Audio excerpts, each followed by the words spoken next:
I'm about to show you how to hook up a PSVR2 to a PlayStation 5 for the first time ever. Before you go through with this process, I recommend you charge the two controllers that came in the box. Not doing so can cause issues during the setup process. They do get charged at the factory, but they could have been sitting around inside that box for a while, so they may have lost their charge. They can be charged with any cord that has a USB-C connector on the end, including the one that came in the box. The port is on the back right here. When it's charging, it'll show a white light right here, and it'll slowly fade in and out as it charges. Once it's fully charged, the light will go off completely. Once they are charged, proceed with the setup. Locate the headphones, and notice the pointy connector sticking out of it.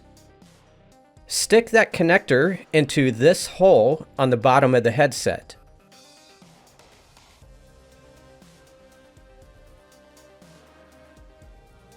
And there's a small nub on this part of the headphones, and you need to push that into the other hole that's on the bottom of the headset.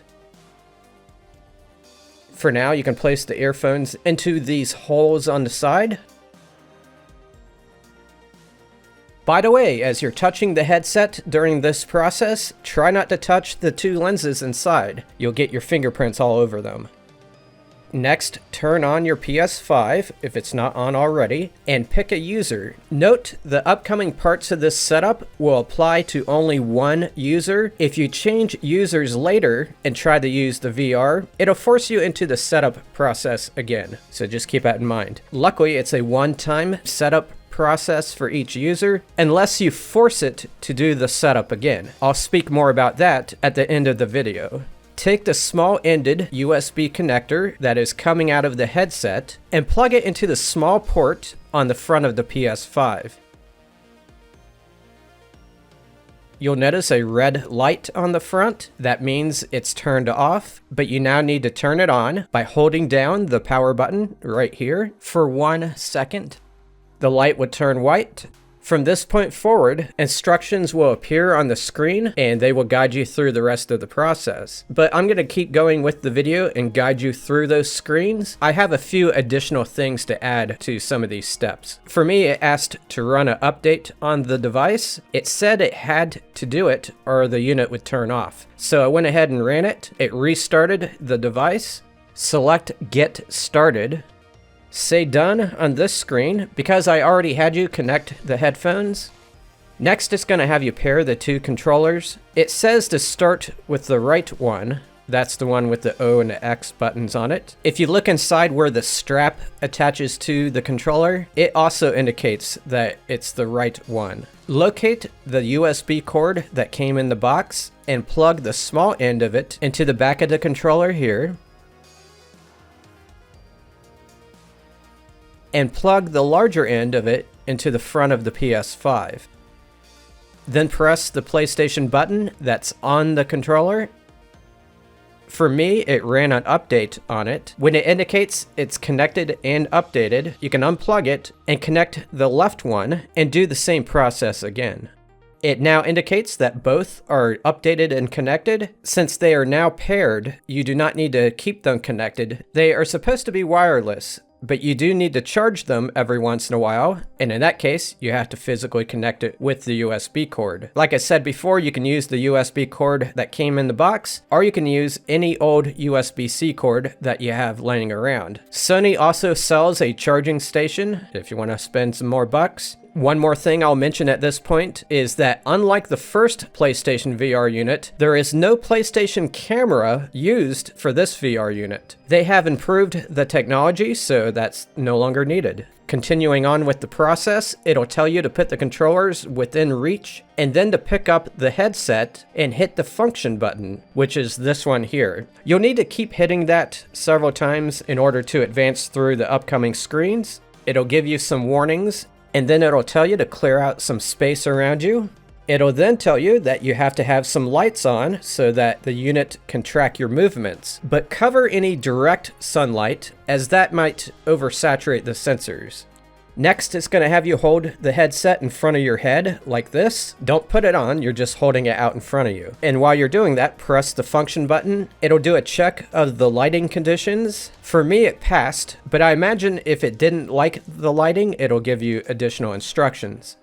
Now it's going to ask you to move the visor piece of the headset forward. You have to press and hold this release button here and push the visor forward. Once you've done that, press the function button. It'll then show you how to move the back of the headset outward by pushing on this button here.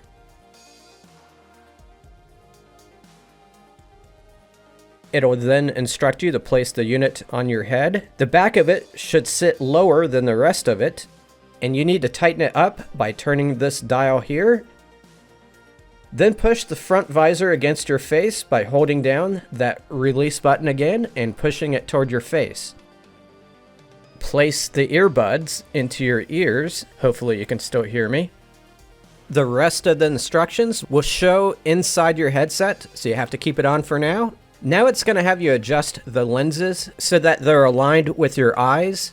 Move this dial back and forth so that the large pupils that it's showing on the screen are within the circles. When the outlines of those circles are blue, it means you have it situated correctly, and you can press the function button.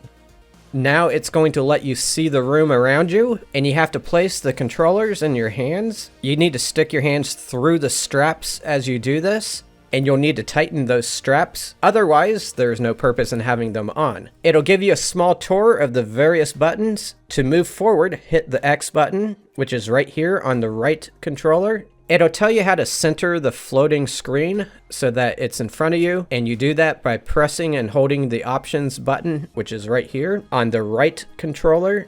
Next, it's going to adjust the eye tracking. It's going to have you follow a dot around the screen twice, once with a dark background and once with a bright background. You could then test it out by looking at the various dots on the screen. It's pretty cool.